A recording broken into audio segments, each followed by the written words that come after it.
அனைவருக்கும் வணக்கம். நாம இன்னைக்கு பார்க்க போற காணொளி ஒரு இந்தியாவுடைய முதல் பெண் மருத்துவரும், அதே நேரத்தில் பார்த்தீங்கன்னா இந்தியாவினுடைய கடைசி பல்லவ மன்னருடைய பிறந்த நாள். அதை பேஸ் பண்ணி இந்த 2 பேருக்கு என்ன சம்பந்தம்ன்றத பேசக்கூடிய காணொளி தான் இன்னைக்கு காணொளி. புதுக்கோட்டை சமஸ்தானன்றது இந்தியாவில் இருந்த ஒரு சுயாட்சியாக இருந்தது. 1948 தான் இந்திய அரசுடன் இணைக்கப்பட்டது. அது வரைக்கும் பார்த்தீங்கன்னா ஒரு சுயாட்சியோட திகழ்ந்த ஒரே நாடு தமிழ்நாட்டில் பார்த்தீங்கன்னா புதுக்கோட்டை மட்டும்தான். ஒரு தனி மனிதனுக்கு மரண தண்டனை அளிக்கக்கூடிய அதிகாரம் பெற்ற ஒரே மன்னர் புதுக்கோட்டை மன்னர் மட்டும்தான். மீதி எந்த இடத்துல எந்த ஜமீனாக இருந்தாலும் எந்த சமஸ்தானமாக இருந்தாலும் மரண தண்டனை அளிக்க வேண்டும் என்றால் அது ஆங்கிலேயர்களுடைய அப்ரூவலோட தான் அதை செய்ய முடியும். ஆனால் புதுக்கோட்டை சமஸ்தானம் மட்டும்தான் பிரின்ஸ்லி ஸ்டேட்டா விளங்கி கொண்டிருந்தது. இந்த புதுக்கோட்டையில ராமச்சந்திர தொண்டைமான் சொல்லி ஆட்சி பண்ணிருக்கார் ஒரு மன்னர். அவருடைய தங்கை மகனாக இருக்கக்கூடிய குழந்தைசாமி பல்லவராயர், அவருக்கு ஒரு மகன் பிறக்கிறாங்க. அவர் தான் இந்த பல்லவ மன்னராக இருந்த கடைசி பல்லவ மன்னராக இருந்த மார்த்தாண்ட பைரவ பல்லவராயர். என்னங்க பல்லவ மன்னர் சொல்றீங்க? பல்லவ மன்னருடைய ஆட்சியை பாத்தீங்கன்னா 8ஆம் நூற்றாண்டு முடிஞ்சு போச்சு. கடைசி மன்னர் அபராஜிதவர்மன் அவர் பாத்தீங்கன்னா சோழர்கள் வீழ்த்திட்டாங்க. அதுக்கப்புறம் பாத்தீங்கன்னா பல்லவ வம்சம் என்னாச்சுன்னு தெரியலன்னு சொல்லுவாங்களே அப்படின்வாங்க. பல்லவர் அப்படின்னு எடுத்தாலே நிறைய இங்க கட்டுக்கதைகள் அதிகமா வரும். பல்லவர்கள் பாரசீகத்தை சேர்ந்தவர்கள், அவர்கள் இந்தியரே கிடையாது, அவர்கள் பாத்தீங்கன்னா வட இந்தியாவை சேர்ந்தவர்கள், அவர் சமஸ்கிருதத்தை ஆதரித்தவர்கள், பிரம்ம சத்திரியன் அப்படின்னு சொல்லிக்கிட்டாங்க, பிராமண சத்திரியன் சொல்லிக்கிட்டாங்க அப்படின்னு நிறைய கட்டுக்கதைகள் சொல்லுவாங்க. இது எதுவுமே உண்மை கிடையாது. பல்லவர்கள் சுத்த தமிழர்கள். அவர்கள் பாத்தீங்கன்னா சோழருக்கும் நாகக்கண்ணிக்கும் பிறந்த ஒரு மகன் தான் பல்லவ வம்சத்தை சேர்ந்தவர்கள். போத்தரையர்கள் என்றும் சொல்லுவார்கள். இலங்கை பகுதியில் பாத்தீங்கன்னா அந்த இடத்துல இருந்த நாக நாட்டை அதுல இருந்து பிறந்தவர்கள் சொல்லி நிறைய தகவல்கள் இருக்கு.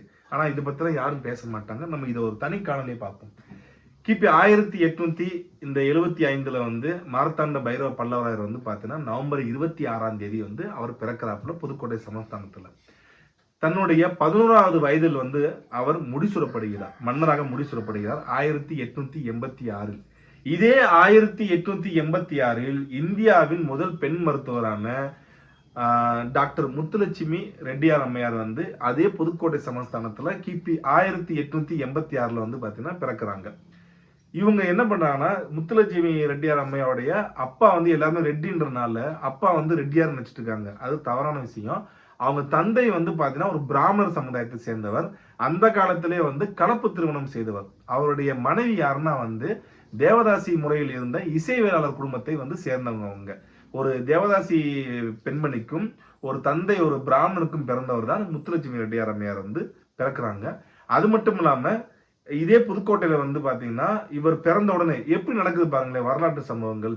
இவர் ஆட்சி பொறுப்பு ஏற்ற உடனே கிட்டத்தட்ட 1902லயே குழந்தைகளுக்கு உண்டான பெண்களுக்கு உண்டான மருத்துவமனை, அது மட்டும் இல்லாம ராணியார் பள்ளி தொடக்கப்பள்ளி, அதே ராணியார் தொடக்கப்பள்ளியை பாத்தீங்கன்னா மேல்நிலை பள்ளியா பாத்தீங்கன்னா தரம் உயர்த்துறாப்புல பெண்களுக்கு உண்டான அந்த உரிமைகளை இந்த மார்த்தாண்ட பைரவ பல்லவ மன்னர் கொஞ்சம் கொஞ்சமா புதுக்கோட்டை சமஸ்தானத்துல கொண்டு வந்துட்டே இருக்காப்புல. பழமையும் அடுப்போதும் பெண்களுக்கு படிப்பு எதற்கு இந்த இதெல்லாம் உடைச்சி எரிந்து கொண்டு ஒரு மன்னர் வந்துட்டே இருக்காங்க. அதே டயத்துல ஒரு பெண்மணி பாத்தீங்கன்னா மிக சிறப்பாக படித்து கொண்டே வருகிறார்.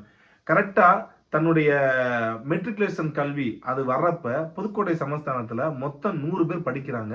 அந்த 100 பேர்ல பாத்தீங்கன்னா வெறும் 10 பேர் தான் பாஸ் பண்றாங்க. அந்த 10 பேர்ல ஒருத்தர் யாருன்னா அம்மையார் முத்துலட்சுமி ரெட்டியார் தான் படிச்சு பாஸ் பண்றாங்க. ஏன் இவங்க ரெட்டியார்னு சொல்றாங்கன்னா, இவருடைய கணவர் சுந்தர ரெட்டி ஒரு ரெட்டியார் வகுப்பை சேர்ந்த ஒருத்தர் பாத்தீங்கன்னா இவங்க கல்யாணம் பண்ணிக்கிறாங்க. சோ அதனால தன்னுடைய கணவர் ரெட்டியார் என்ற பெயர்னால அந்த பட்டத்தை தன்னுடைய பட்டமாக அவர் எடுத்துக்கொள்கிறார். அது மட்டும் இல்லாம இவர் படித்து முடித்த உடனே மெட்ரிகுலேஷன் கல்வி முடித்த உடனே வெளியூருக்கு பாத்தீங்கன்னா சென்று படிக்கலாம் அப்படின்னு சொல்லி முடிவெடுக்கிறப்ப வெளியே போனா பெண்கள் விடுதின்றது அன்னைக்கு எங்கேயுமே கிடையாது, விடுதியும் கிடையாது. சோ தனக்கு தன்னுடைய தந்தை தேவதாசி ஒரு பெண்ணை கல்யாணம் பண்ணனால அவருடைய சமுதாயம் ஒதுக்கி வைத்த காரணத்தினாலும், 2வது கலப்பு திருமணம் செய்தனால தன்னுடைய தாயுடைய சமுதாயம் புறக்கணித்தனாலும், எந்த சொந்த பந்தமும் இல்லாத சூழ்நிலையில வேற வழி இல்லாம என்ன பண்றாங்கன்னா, இதே புதுக்கோட்டை சமஸ்தானத்துல இருக்கிற மன்னர் கல்லூரிக்கு பாத்தீங்கன்னா அப்ளிகேஷன் போடுறாங்க முத்துலட்சுமி ரெட்டியார் அம்மையார். அப்படி போடுறப்ப என்ன ஆகுதுன்னா, அங்க இருந்த கல்லூரி முதல்வர், அங்க இருந்த ஒரு ஐயர் வந்து என்ன பண்றாருன்னா, இதெல்லாம் வந்து ஒத்துக்க முடியாது. ஒரு பெண்மணி வந்து நாங்க படிக்க வைக்க முடியாது. இங்க வந்து பாத்தீங்கன்னா, மாணவர்கள் கூட சேர்ந்து படிச்சா வந்து மாணவர் கல்வி கெட்டு போயிருன்னு சொல்லி, புதுக்கோட்டை திவானுக்கு வந்து பாத்தீங்கன்னா வந்து கடிதம் போடுறாப்புல. இந்த கடிதமானது வந்து பாத்தீங்கன்னா, நம்முடைய மன்னரான மார்த்தாண்ட பைரவ பல்லாராயருக்கு வந்து பாத்தீங்கன்னா பார்வைக்கு போகுது. அவருக்கு போன உடனே முதல் வேலையா, இது வந்து பழமைவாதி மாதிரி இது பேசக்கூடாது. பெண்களும் படிக்க வேண்டும். அந்த கல்லூரியில வந்து அவங்க கண்டிப்பா அவங்க சேரணும், அவங்க படிக்கணும் அப்படின்னு சொல்லி, தன்னுடைய சாம்ராஜ்யத்தில் ஒரு பெண்மணி ஒரு முதல் பெண் மருத்துவர் உருவாகுவதை அவர் அன்றைக்கே அச்சாரமிட்டு அதுக்கு அனுமதியும் கொடுத்தார். அந்த அனுமதி பெற்றதுனாலேயே முத்துலட்சுமி ரெட்டியார் அம்மையார் இங்க படிப்பை முடித்து விட்டு, அது மட்டும் இல்லாம அந்த அம்மையார் படிப்புக்கு உண்டான அத்தனை செலவையும் வந்து பாத்தீங்கன்னா புதுக்கோட்டை அரசாங்கமே, அதாவது மன்னரை ஏத்துக்கொண்டார் நேரடியாக அன்னைக்கு. அதன் பின்பு அவர் இங்க இருந்து சென்னைக்கு போய் எம்பிபிஎஸ் படிக்க போறப்ப சென்னை மருத்துவக் கல்லூரியில வந்து ஒரே ஒரு பெண்மணி, அத்தனை பசங்க கூட வந்து பாத்தீங்கன்னா ஒரு பெண்மணி மட்டும் போய் உட்கார்ந்து படிச்சாங்க. அதற்கும் வந்து பாத்தீங்கன்னா ஒரே காரணம் மார்த்தாண்ட பைரவ பல்லாவராயர் தான். அவர் சென்னை போய் படிக்க வேண்டிய செலவை அனைத்தையுமே வந்து பாத்தீங்கன்னா தன்னுடைய சமஸ்தான கஜானால இருந்தே கொடுத்தாப்புல. சோ இந்தியாவுடைய முதல் பெண்மணியை வந்து உருவாக்குன எல்லாரும் வந்து பேசுவாங்க. இந்த தீகா கட்சியில இருந்து முற்போக்குவாதிகள் அனைவரும் பேசுவாங்க. ஆனா அவங்க எப்படி உருவானாங்க? யார் அவர் வந்து உருவாக்கி விட்டது என்பதை பற்றி யாருமே வந்து இங்க பேசவே மாட்டாங்க. இதுக்கு எல்லாத்துக்கும் ஒரே காரணம் ராஜா மார்த்தாண்ட பைரவ பல்லவராய தொண்டைமான் தான். அவர் ஒரே மன்னர் மட்டும்தான் இவருக்கு அத்தனை முயற்சிகளும் செய்து கொடுத்து பண்ணி கொடுத்தவர். அதன் பின்பு வந்து பாத்தீங்கன்னா இந்த பல்லவ மன்னர் என்ன பண்றாருன்னா, ஒரு நாடு வந்து பார்த்து சுற்றுப்பயணம் மேற்கொள்றாப்புல. அப்ப ஆஸ்திரேலியா போறாப்புல. ஆஸ்திரேலியா போறப்ப வந்து அங்க இருக்கிற ஒரு பெண்மணிக்கும் இவருக்கும் வந்து பார்த்தீங்கன்னா காதல் ஏற்படுது. மோலின்னு சொல்லி ஒருத்தவங்க பார்த்துட்டு. அவங்கள பார்த்த உடனே வந்து காதல் வசப்பட்ட மார்த்தாண்ட பைரவ பல்லவராயர் அந்த பெண்ணை வந்து பார்த்தீங்கன்னா திருமணம் செய்வதற்கு வந்து முடிவு செய்றாப்புல. ஆனால் நம்மளுடைய புதுக்கோட்டை சமஸ்தானமானது முழுக்க முழுக்க மன்னர் மரபில் மட்டுமே வந்து வரக்கூடியவர்கள் மட்டும்தான் ராஜாவாக ஏற்றுக்கொள்வார்கள். அதனால இந்த கல்யாணத்தை வந்து பாத்தீங்கன்னா புதுக்கோட்டை அரச குடும்பம் ஏற்றுக்கொள்ளவே இல்லை. ஏன்னா புதுக்கோட்டை அரச குடும்பம் சம்பட்டியார், பன்றிகொண்டார், மலவராயர், ராங்கியர், ராங்கிய தேவர், காடு வெட்டியார் உள்ளிட்ட அந்த அரச மரபு கூட தான் வந்து இந்த தொண்டைமான்கள் வந்து பெண் எடுப்பார்கள், பெண் கொடுப்பார்கள். ஆனால் இவர் வந்து போய் ஆஸ்திரேலியா பெண்ணை வந்து பார்த்தீங்கன்னா நான் கல்யாணம் பண்ணி போறேன்னு சொன்னோன்னு அரச குடும்பம் அதுக்கு ஒத்துக்கவே இல்லை. அப்ப என்ன பண்றாருன்னா, உனக்கு ராஜ்யமா இல்லை உன்னுடைய காதலியா அப்படின்னு கேட்கிறப்ப ராஜ்யத்தை உதறி தள்ளிவிட்டு எனக்கு என்னை நம்பி வந்த பெண்ணே வந்து எனக்கு முக்கியம். என்னை நம்பி அங்க ஆஸ்திரேலியா இருந்து வந்துட்டாங்க. நான் அவரைத்தான் திருமணம் செய்வேன். எனக்கு இந்த ராஜ்யம் தேவையில்லைன்னு சொல்றப்ப திருப்பி வந்து பாத்தீங்கன்னா ராஜ்யமானது பல்லவரிடமிருந்து மீண்டும் தொண்டைமான்ட்டவே வந்து பாத்தீங்கன்னா சென்றடையுது.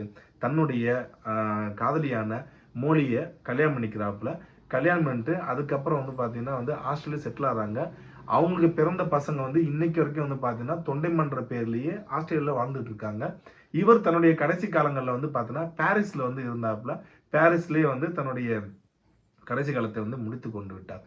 ஒரு ராஜ்யத்துக்காக, ஒரு பெண்ணுக்காக நல்லா பாருங்களேன், சிறு வயதில இருந்தே வந்து முற்போக்கு, அது மட்டும் இல்லாம பெண் கல்வி, பெண்களுக்கு உண்டான வந்து மகப்பேறு மருத்துவமனைகள், அது மட்டும் இல்லாம ஒரு பெண் படிக்கணும்னு நினைக்கிறப்ப வந்து பார்த்தீங்கன்னா, அதுக்கு தடையா இருக்காம எல்லாத்தையுமே வந்து பண்ணி கொடுத்து, ஒரு பெண் மருத்துவரை உருவாக்கி, ஒரு பெண்ணுக்காக வந்து ஒரு பெண்ணின் காதலுக்காக தன்னுடைய ராஜ்யத்தையே உதறி தள்ளியவர் தான் இந்த மார்த்தாண்ட பைரவ பல்லாராயர். ஆனா இவரை பத்தி நம்மளுடைய பாட புத்தகத்துல ஒரு சிறு குறிப்பு கூட கிடையாது.